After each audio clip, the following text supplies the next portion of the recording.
Darkness loomed as John opened his eyes after a quiet night.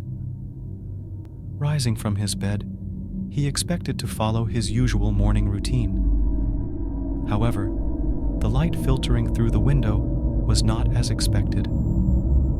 The street outside was eerily deserted. No vehicles passed, and there were no sounds of birds. The entire city seemed abandoned all at once. As John descended the stairs, the echo of his footsteps added to the tension. When he opened the front door, the silence greeted him like a void that should have been filled with the usual sounds of the city. In panic, he looked around, shouted, but received no response. At one point, a strange shadow stealthily emerged from the corner. John realized it was a presence, and for a moment, he froze.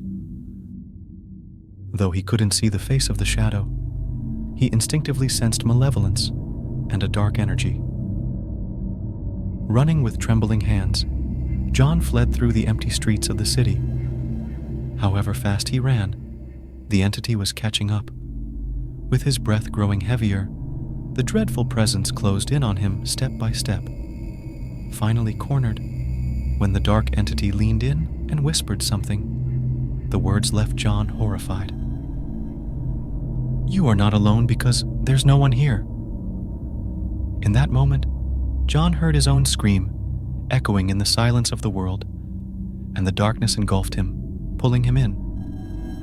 When John woke up, drenched in sweat, he hesitated for a moment. Was it all a nightmare or a real threat? Trying to forget the terrifying experience, the lingering unease made him feel trapped between reality and a dream.